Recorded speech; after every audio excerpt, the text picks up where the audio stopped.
Halo para pejuang kultivasi ganda dan para pendekar rebahan. Kembali lagi di channel cerita si jago ngora yang lebih panas dari teknik 13 level dewa. Gimana kabar kalian? Semoga tetap waras meski dikejar deadline dan juga dari mantan yang belum move on. Hari ini kita bakal lanjut ke chapter 140 dari manhwa sang dewa kultivasi ganda. Tapi seperti biasa, sebelum nyemplung ke dalam lautan konflik dan juga plot twist, kita tengok dulu ke belakang, tapi bukan mantan ya, tapi chapter sebelumnya. Dimana pada chapter sebelumnya, Chusyu bertemu kembali dengan si licik Qian Mian dan mulai menyusun strategi untuk menyusup ke desa Dewa Petir. Sementara itu, suasana di desa semakin mencekam karena para Tianu bersiap menghancurkan pertahanan terakhir mereka. Lei Yuan sebagai kepala desa harus membuat keputusan yang berat, bertarung atau menyerah demi menyelamatkan generasi penerus. Dalam momen yang penuh haru, ia mempercayakan misi penting kepada cucunya yaitu Lei Xin dan berniat mengorbankan diri demi desa. Namun, pada saat-saat terakhir, terdengar suara yang dia kenal. Ya, itu benar. Chusyu muncul dengan timing ala protagonis sejati, dan di sanalah chapter 139 ditutup, membuat kita semua penasaran apa yang akan terjadi selanjutnya. Cerita berlanjut, karena pintu gerbang desa Dewa Petir terus-menerus diguncang oleh para Tianu yang ada di luar, membuat getaran yang cukup hebat di dalam sana, dan membuat batu-batu yang cukup besar pun berjatuhan dari atas tebing dan menimpa atap rumah warga. Bayangkan saja rumah-rumah warga itu seperti genteng seng di tengah konser rock, diguncang kanan kiri, atas bawah, dan seolah ikut berdendang dalam kekacauan. Tapi yang jelas, itu bukan konser, itu adalah malapetaka yang sedang mengetuk pintu desa. Lalu Chusyu pun tiba-tiba muncul di sana sambil melayang di udara, yang membuat Lei Yuan merasa sangat terkejut. Dia bilang, "Kau selalu memiliki cara untuk membuat kami terkejut, sahabatku Chusyu. Tadi kau mengatakan kalau kau memiliki suatu cara untuk menyelamatkan klan Dewa Petir kami. Apakah kau serius dengan hal itu?" Kemunculan Chusyu ini bagaikan superhero yang datang tanpa undangan tapi penuh harapan. Tapi pertanyaannya, apakah dia datang sebagai penyelamat atau malah penonton VIP dari kerusakan yang akan terjadi? Chusyu pun tertegun sejenak sambil menutup matanya. Dia bilang, "Meskipun aku mengatakan hal itu, tapi sebenarnya itu cukup sulit untuk dilakukan. Karena jika aku yang bertindak untuk menghadapi mereka, risikonya akan sangat besar sekali karena aku bisa dijadikan sasaran oleh mereka." Plot twist yang datang lebih cepat daripada yang diharapkan. Ternyata pahlawan kita ini sedang bimbang. Ya, namanya juga kultivator. Kalau nggak drama, bukan kultivasi namanya. Chusyu seperti berkata, "Gue bisa bantu, tapi harganya setara dengan nyawa." Mendengar perkataan dari Chusyu yang seperti memberikan harapan palsu untuk mereka, Lei Yuan dan para penduduk desa pun hanya bisa menghela napas sambil melihat ke arah satu sama lain. Karena mereka berpikir kalau pada akhirnya, mereka yang harus bertempur untuk melawan para Tianu itu demi menyelamatkan desa Dewa Petir mereka. Wajah para penduduk desa itu seperti para peserta ujian matematika nasional tanpa kalkulator, pasrah dan berharap keajaiban datang dari langit atau dari Chusyu, walaupun keduanya belum tentu lebih bisa diandalkan. Entah apa yang sebenarnya sedang dipikirkan oleh Chusyu itu, dia nampak senang setelah melihat wajah cemas dari para penduduk desa Dewa Petir, lalu menggunakan teknik telepati untuk berbicara kepada Qian Mian. Dia bilang, "Qian Mian, sudah saatnya untuk membuat gelombang yang besar." Chusyu benar-benar seperti dalang di balik layar, dan kini dia mulai menarik tali-tali kejutan. Saat dia menyuruh Qian Mian untuk membuat gelombang yang besar, jangan-jangan maksudnya bukan cuma strategi, tapi drama level surgawi. Tentu saja Qian Mian yang sedang berada di luar pun terkejut mendengarnya. Dengan refleks dia bilang, baiklah kalau begitu." Lalu berkata di dalam hatinya, "Apa yang sebenarnya sedang direncanakan oleh Old Demon Chu itu? Aku pikir dia ingin menyelamatkan orang-orang yang ada di dalam sana. Lupakan saja, sebaiknya aku turuti saja apa yang dia perintahkan kepada aku." Qian Mian ini seperti rekan kerja yang sudah terlalu sering menerima tugas dadakan dari bos misterius. "Lakukan ini, percayalah padaku." Tapi tiap kali dituruti, selalu berujung dengan kegilaan. Tapi memang begitulah cara kerja di bawah Old Demon Chu, harus siap mental kapanpun juga. Tak lama kemudian, sesuatu pun terjadi di dalam desa Dewa Petir setelah Chusyu memberikan perintah kepada Qian Mian. Terlihat di dalam sana petir yang cukup besar menyambar di atas langit, yang membuat para penduduk desa menjadi panik karenanya. Mereka bilang, "Ini buruk, pelindungnya tidak akan bertahan lebih lama lagi, kita harus segera keluar untuk menghadapi mereka." Petir di langit menyamar seperti efek CGI di dalam film bencana. Para penduduk panik, pelindung yang mereka punya mulai rapuh, dan sekarang pilihan satu-satunya adalah bertarung. Tapi apakah mereka bertarung untuk bertahan hidup, atau hanya sekedar ikut dalam permainan catur besar yang digerakkan oleh Chusyu? Melihat situasi yang menjadi semakin memburuk, Lei Yuan sebagai kepala desa langsung memohon kepada Chusyu. Sambil memberi hormat dia bilang, "Sahabatku Chusyu, aku mohon bantuanmu untuk menyelamatkan desa Dewa Petir kami. Jika kau mau melakukannya, Aku Lei Yuan bersumpah atas nama Dewa Petir akan memenuhi apapun syarat yang kau ajukan kepada kami. Lei Xin menambahkan, Cusiu, aku mohon kepadamu untuk membantu desa kami. Kepanikan sudah mencapai puncaknya, layaknya film bencana, semua orang mencari harapan terakhir. Dan harapan itu terletak pada satu orang saja, yaitu Cusiu. Dia satu-satunya pria yang bisa menyelamatkan desa ini, tentu saja dengan harga yang belum ditentukan. Melihat warga desa yang sudah menjadikannya sebagai harapan terakhir untuk menyelamatkan mereka, Cusiu langsung tersenyum dengan wajah jahatnya. Dalam hati dia bilang, inilah yang aku tunggu-tunggu. Sejauh ini semuanya berjalan dengan sangat baik karena aku tidak mau melakukan sesuatu jika hal itu tidak menguntungkan bagiku. Aku bukanlah pekerja sosial yang akan selalu menolong orang lain tanpa pamrih. Cusiu, dia seahli strategi berdarah dingin, kembali menunjukkan prinsip hidupnya. Kalau nggak ada untungnya, ngapain sih ribet? Sungguh jiwa pebisnis yang tertanam di tubuh seorang kultivator. Karena rencana Cusiu berjalan dengan baik, Cusiu pun turun ke bawah dan berkata kepada mereka, kau tidak perlu berkata untuk menawarkan sebuah persyaratan untukku. Pulau Dewa Alam Liar dan Desa Dewa Petir ini sudah menjalin hubungan baik selama beberapa generasi. Sebagai pemilik Pulau Dewa Alam Liar saat ini, mana mungkin aku membiarkan teman-temanku menghadapi masalah ini sendirian. Lei Yuan pun senang mendengarnya. Dia bilang, syukurlah kalau begitu. Aku sangat senang jika kau bersedia untuk membantu kami. Wah, dari luar terdengar seperti pidato seorang pahlawan. Tapi jangan lupa, ini adalah Cusiu. Setiap kata yang terdengar manis, biasanya ada embel-embel yang menyakitkan di akhir. Lalu Cusiu menatap Lei Yuan dengan wajah liciknya. Dia bilang, akan tetapi, aku sangat mengenal sifatmu, Petua Lei. Kau adalah orang yang tidak ingin memiliki hutang budi kepada orang lain. Jadi aku akan mengajukan 3 syarat saja untuk membantu kalian. Lei Yuan langsung mengeluarkan keringat dingin setelah mendengarnya. Dia bilang, ternyata kau memang orang yang tidak pernah merasa sungkan sama sekali. Baiklah, katakan kepadaku apa 3 syarat yang kau inginkan itu, agar kau mau membantu kami untuk menghadapi mereka. Tuh kan, baru saja dikasih senyum manis, langsung disambut 3 tagihan. Cusiu ini benar-benar seperti aplikasi pinjol, awalnya lembut tapi belakangnya sadis. Lalu Cusiu langsung mengeluarkan bata energi miliknya. Dia bilang, syaratnya sangat sederhana. Yang pertama, kau hanya perlu keluar untuk memancing perhatian dari para Tianu itu, sementara aku di sini menyiapkan susunan formasi untuk memindahkan kalian ke Pulau Dewa Alam Liar. Lalu berkata di dalam hatinya, dari informasi yang aku kumpulkan saat ini, para Tianu itu takut dengan Pulau Dewa Alam Liar, jadi mereka tidak akan berani untuk memasukinya. Ini strategi tingkat tinggi, suruh orang tua menjadi umpan, lalu diam-diam aktifkan kartu rahasia. Cusiu ini benar-benar jenius ataukah kejam? Ya, kadang-kadang memang beda tipis sih.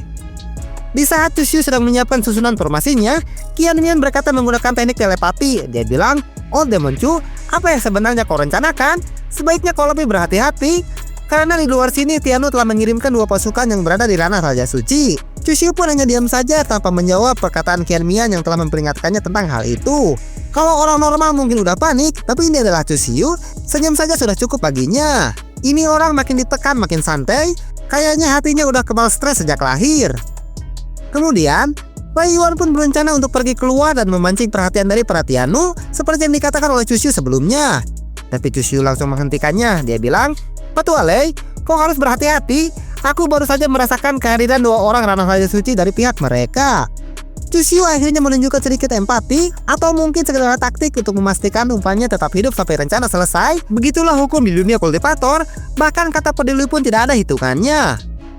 Meskipun mendengar keadaan di luar menjadi lebih berbahaya daripada sebelumnya, Lei Yuan tetap tenang dan berkata kepada Cusiu sambil tersenyum, sahabatku Cusiu, kau fokus saja untuk menyiapkan susunan formasi milikmu, karena aku memiliki rencanaku sendiri untuk bisa memancing perhatian mereka. Tenang benar nih orang tua. Di saat orang lain mungkin sudah lemas lututnya, Lei Yuan malah lempar senyum. Kalau bukan karena dia berani, mungkin karena dia sudah pasrah. Tapi ternyata tidak, dia punya rencana sendiri. Dan kalau sudah masuk ke dalam kalimat aku punya rencana, biasanya akan terjadi 2 hal, yaitu berhasil atau hancur total. Lalu Lei Yuan langsung keluar dan muncul di tengah-tengah para Tianu, sehingga mereka menghentikan upaya menerobos masuk secara paksa ke desa Dewa Petir.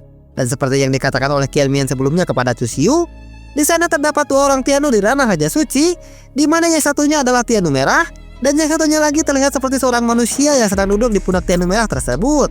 Wah, ini mulai kayak poster film horor. Satu makhluk raksasa dengan aura mengintimidasi, dan satunya sosok misterius yang duduk di atasnya.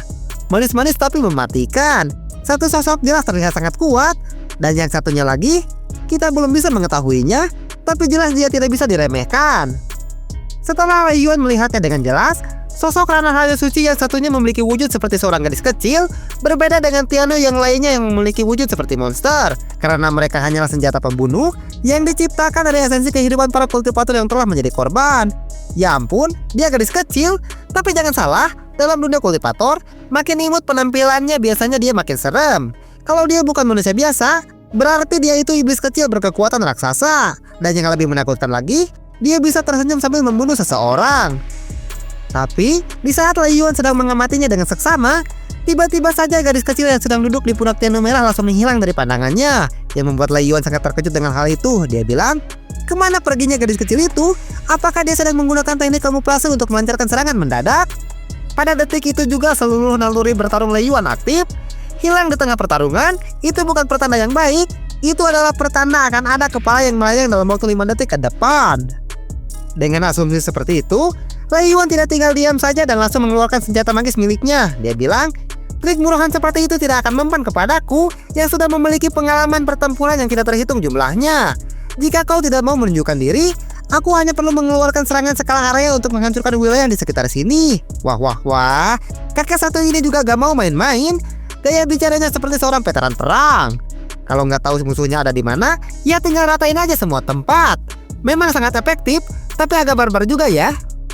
Akan tetapi, sebelum Lei Yuan sempat mengeluarkan jurusnya, gadis kecil itu tiba-tiba saja muncul di hadapan Lei Yuan tanpa terdeteksi olehnya, yang membuat Lei Yuan sangat terkejut. Sambil menjulurkan lidahnya untuk meledek Lei Yuan, gadis kecil itu berkata, "Kakek, gerakanmu itu terlalu lambat. Apa mungkin karena kau sudah mau talan dan telah mendekati ajalmu?" Jilbab bukan hanya muncul tiba-tiba, tapi juga langsung ngegas dengan roastingan maut. Si kakek belum sempat nyerang, dia udah kena mental duluan. Sungguh serangan psikologis yang sangat berhasil. Gadis kecil itu menatap Lei Yuan dengan tatapan yang hina dan melanjutkan perkataannya, "Bukan hanya lambat, tapi kau itu terlalu lemah untuk dijadikan sebagai lawan bertarung. Apakah kalian tidak memiliki petarung yang lebih kuat lagi agar bisa menghiburku yang sudah merasa sangat bosan ini?" Buset, ini musuh atau juri idol survival dikit-dikit bilang nggak cukup menghibur, tapi memang itulah bahayanya. Ketika seorang musuh kuat sekaligus dia mudah bosan, biasanya dia bakal main-main sampai korbannya nggak sadar kalau dia sudah tinggal nama saja.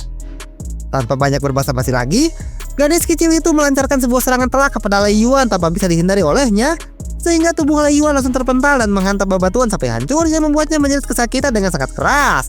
Serangan itu begitu cepat, bahkan mata para kultivator biasa tidak akan mampu mengikutinya. Sebuah kekuatan yang tidak sebanding dengan tubuh kecilnya itu.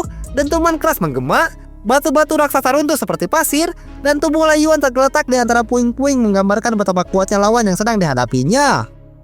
Tentu saja Lei Yuan tidak akan kalah hanya dengan sekali serangan saja, sehingga dia langsung bangkit dan berkata, "Cih, gadis kecil ini memiliki keterampilan yang sangat baik. Aku tidak menyangka di balik tubuh kecilnya terdapat kekuatan yang luar biasa." Matanya memancarkan tekad baja, meskipun tubuhnya bergetar karena luka yang diderita, tapi semangat juangnya tetap menyala.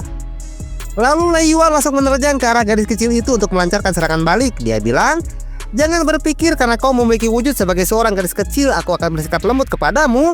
Jika kau tidak bertarung dengan sungguh-sungguh, kau akan kehilangan nyawamu." Seruan itu seperti raungan singa tua yang menolak untuk mati dalam diam. Dengan aura berkilau di sekelilingnya, dia melompat maju, menantang maut dengan penuh keberanian. Tentu saja gadis kecil itu menjadi kesal setelah diancam oleh orang yang lebih lemah darinya. Dia bilang, "Kakek, mungkin otakmu telah menjadi rusak akibat seranganku barusan. Aku tidak memiliki waktu untuk bermain-main denganmu, karena kau tidak menarik minatku sama sekali untuk bertarung melawanmu." Suaranya nyaring dengan penuh ejekan, seperti seorang anak kecil yang sedang mengejek mainan rusak. Tapi jelas, kata-katanya mengandung ancaman yang mematikan. Lalu gadis kecil itu memberikan sebuah tanda kepada para Tiano dengan menepuk tangannya. Dia bilang, "Kalian semua berbarislah dengan benar. Habisi satu orang musuh yang ada di hadapan kalian itu." Tepukan tangan itu seperti gong perintah dalam peperangan. Seketika suasana menjadi lebih mencekam dan aura kematian pun memadat di udara.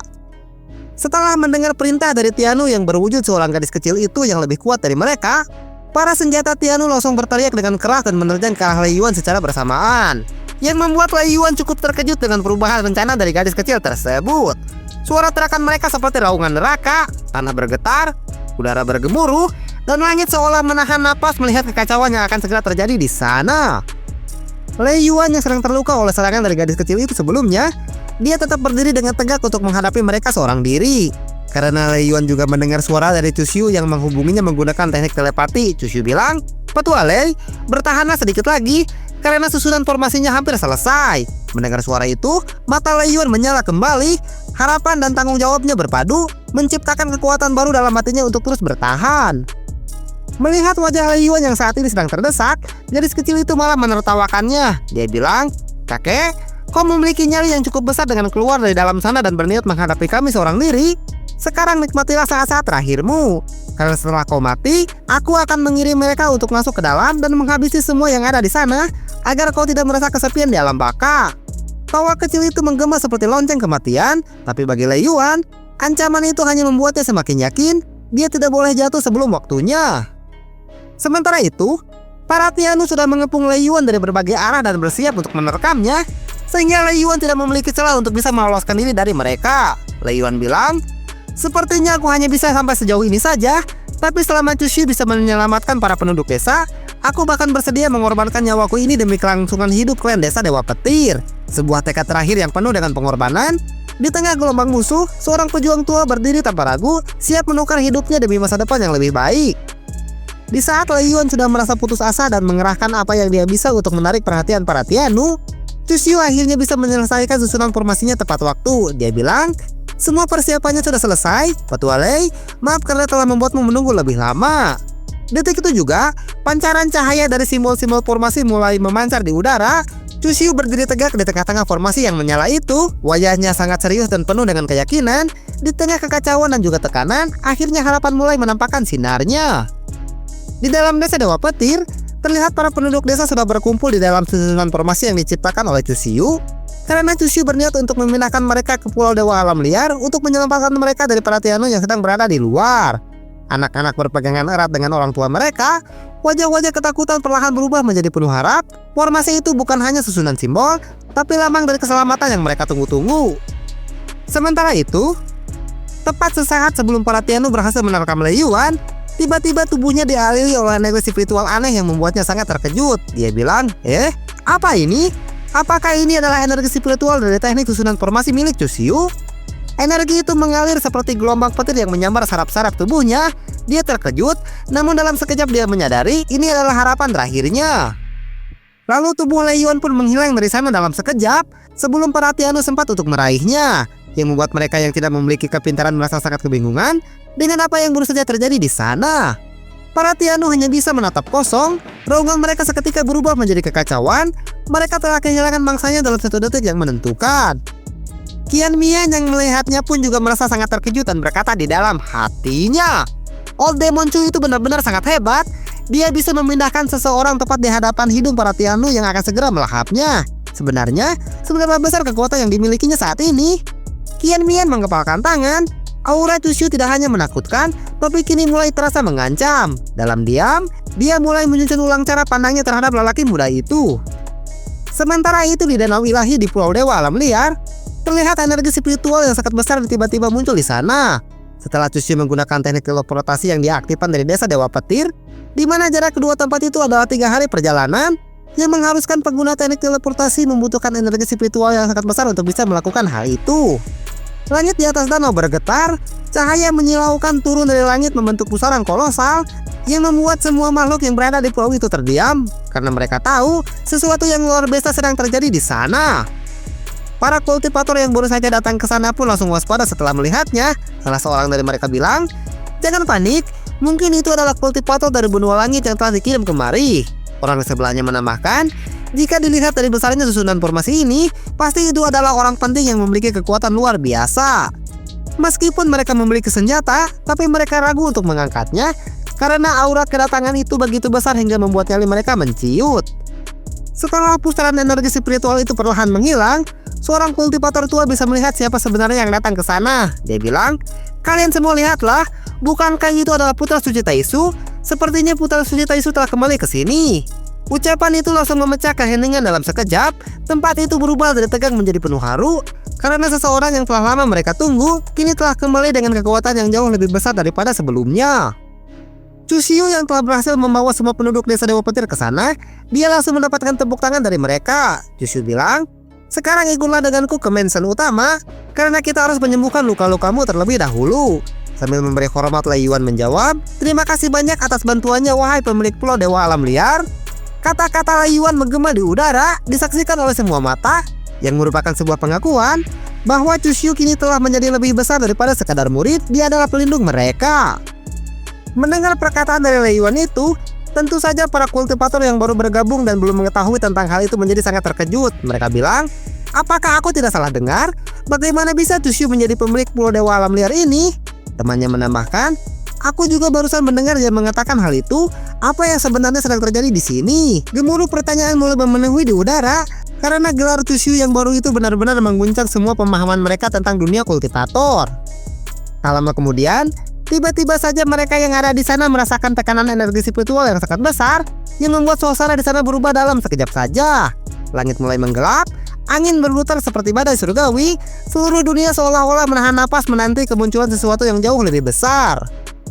Rupanya, tekanan energi spiritual itu berasal dari Dewa Naga Longku yang baru datang ke sana. Dia bilang, "Dewa Alam Liar, jauh-jauh aku berkunjung ke sini, tapi kenapa kau bahkan tidak membukakan pintu untukku?"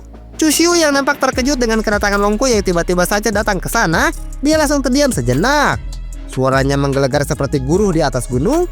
Seekor naga, makhluk dari legenda, kini menyapa Chushu dengan nada penuh keakraban dan juga kekuatan. Sementara itu para kultivator yang ada di sana, mereka kembali dibuat terkejut dengan kedatangan Dewa Naga Longkui. Mereka bilang, "Apakah dia adalah Dewa Naga yang berasal dari klan Dewa Naga?" Si kakek kultivator juga berkata, "Seumur hidupku baru kali ini aku melihat seekor naga secara langsung. Bintang kuno Taichi ini tidak pernah berhenti membuatku merasa terkejut." Mulut-mulut ternganga, kaki-kaki bergetar. Momen itu akan tercatat dalam sejarah mereka, hari di mana manusia dan naga berbicara sebagai sekutu.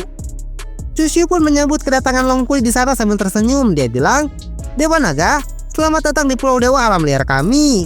Senyum Chushu membawa ketenangan dalam badai kekaguman. Hubungan antara mereka bukan hubungan ketakutan, melainkan hormat yang lahir dari kekuatan dan juga kepercayaan. Tentu saja hal itu membuat mereka kembali terkejut. Wanita itu bilang, "Ternyata dia benar-benar telah menjadi Dewa Alam Liar." Si kakek menambahkan, "Apakah dia memiliki hubungan yang baik dengan klan Dewa Naga? Sebenarnya seberapa banyak cerita yang telah kita lewatkan sebelum datang ke sini?" Pertanyaan itu menggantung di udara seperti halnya kabut pagi. Mereka baru saja menyaksikan awal dari sesuatu yang jauh lebih besar, dan cerita pun berakhir di sana tepat di ujung episode 140. Di balik kejutan demi kejutan, satu hal kini telah menjadi jelas, yaitu Chushu bukan lagi sekedar murid yang diremehkan. Dia adalah seorang pemimpin, pelindung, bahkan Dewa Alam Liar yang dihormati oleh para naga. Dengan kekuatan formasi, keberanian menghadapi Tianu, dan relasi misterius dengan Dewa Naga Longkui, Chushu telah menapakkan langkahnya ke jalur kekuatan yang tak lagi bisa dipandang sebelah mata. Namun pertanyaan baru pun muncul, seberapa dalam sebenarnya rahasia masa lalu Chushu? Apa tujuan kunjungan mendadak Dewa Naga Longkui? Dan apakah kedamaian Pulau Dewa Alam Liar ini akan bertahan lama? Semua itu akan terungkap pada episode selanjutnya. Jadi jangan lupa like, share jika kalian mau, dan juga komen di kolom komentar ya.